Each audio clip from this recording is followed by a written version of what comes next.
నా వార్తలో నా ఇష్టం కార్యక్రమానికి మీ అందరికీ స్వాగతం పలుకుతూ ఈ వార్తలు చదువుతున్నది మీ నందమూరి బాలకృష్ణ వరఫ్ మీ ముద్దుల బాలయ్య.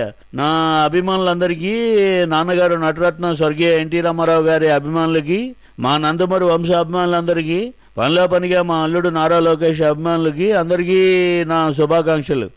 బ్రదర్స్, మరి రాజకీయాలు అన్నాక హిట్టులు ఉంటాయి, ఫట్టులు ఉంటాయి, కానీ ఇంత అవమానం ఎప్పుడూ లేదు. ఇక ఆలస్యం చేసి లాభం అంతకన్నా లేదు. మనం డైరెక్ట్గా సీన్లోకి దిగిపోవాల్సిందే, బాక్సులు బద్దలు అవ్వాల్సిందే. దీనికి సంబంధించిన మరిన్ని వివరాల్లోకి పోయే ముందు ఒక్కసారి హెడ్లైన్స్ చదువుతా, ఆ తర్వాత వరుస పెట్టి కుక్క తిప్పుకోకుండా డైలాగులు వదులుతా. తెలుసుగా, తెలుగు సినీ ఫీల్డ్లో కుక్క తిప్పుకోకుండా డైలాగులు వదలాలంటే ఒక్క నందమూరి వంశానికే సాధ్యం. నా సేవల్ని వాడుకోవడం చిన్నబాబుకి తెలియడం లేదు, అతనంటే జనానికి నమ్మకం కలగడం లేదు. ప్రచారానికి నేను వెళితే ఫలితాలు ఇంకోలా ఉండేవి. కుప్పలు తెప్పలుగా ఓట్లు పడి బాక్సులన్నీ బద్దలయ్యేవి. ఇక నేనే డైరెక్ట్గా రంగంలోకి దిగుతా, పార్టీకి పూర్వ వైభవాన్ని తీసుకొని వస్తా. Now news in details.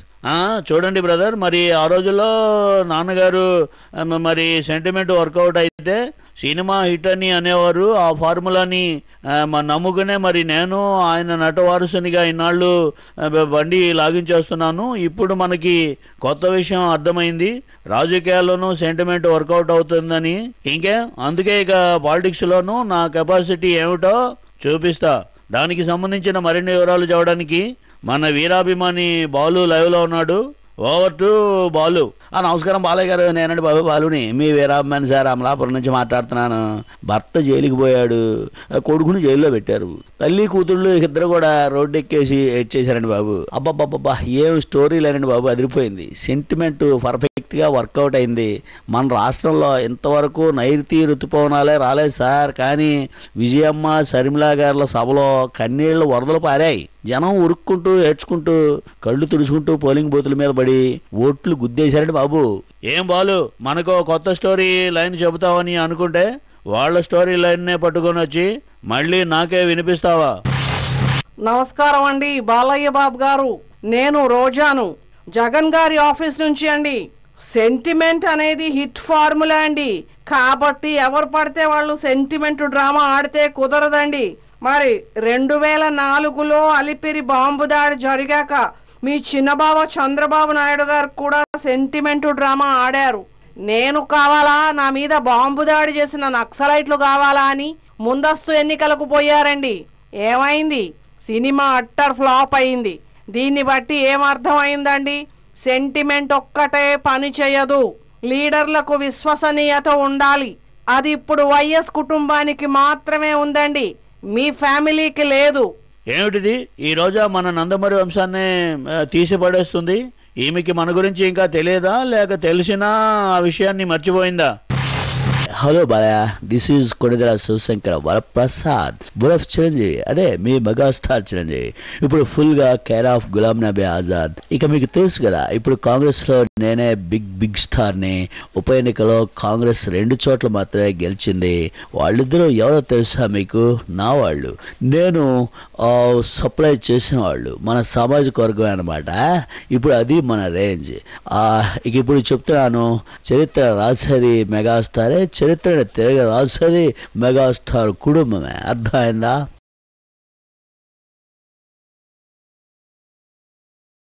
ఏమిటిది? ఈ చిరంజీవి మన డైలాగుల్ని తిరిగి మనకే చెప్తున్నాడు. సరే, ఎందుకైనా మంచిది, ఇక్కడ ఒక బ్రేక్ తీసుకుందాం. బ్రేక్ తర్వాత మరిన్ని వార్తల్లోకి వెళదాం. Take a break.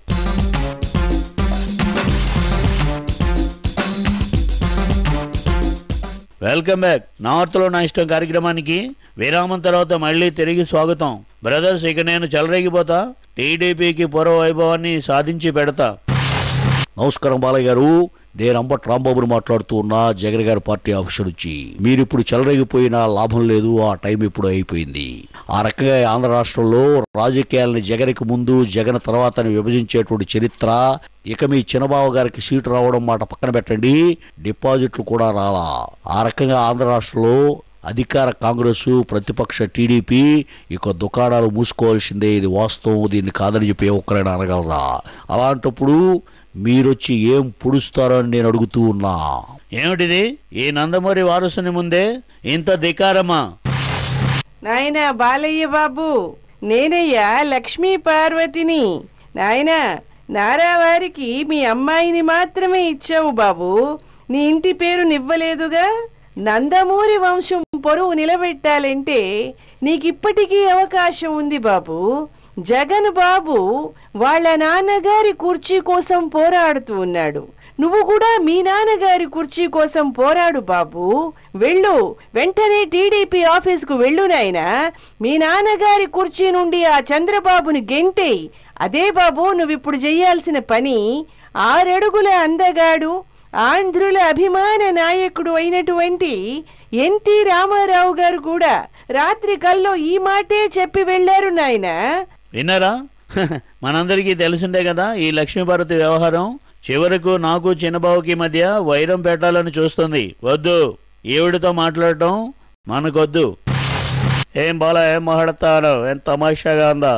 పెద్ద కథలు అనుకుంటా ఉన్నారు. మీరు కనుక ఒక్కసారి చూసినట్లయితే నా కంప్యూటర్లో చాలా విషయాలు మనకి క్లియర్గా కనిపిస్తా ఉన్నాయి. ఆ మాదిరిగా మనం చూసినట్లయితే, విన్నారా? చిన్నబావ కంప్యూటర్ తెరిస్తే ఏం చెబుతాడో మనందరికీ తెలిసిందే. సీమాంధ్రలో సీట్లు తగ్గాయి, తెలంగాణలో ఓట్లు పెరిగాయి అంటాడు. అంతేనా? అందుకే ఇక ఈ బులెటిన్ ఇంతటితో ముగిస్తున్నా. మళ్ళీ వచ్చే వారం కలుద్దాం. అంతవరకు సెలవు. జై మన క్రియాశీల రాజకీయాలు, జై జై మన బాక్సులు బద్దలు కొట్టడాలు.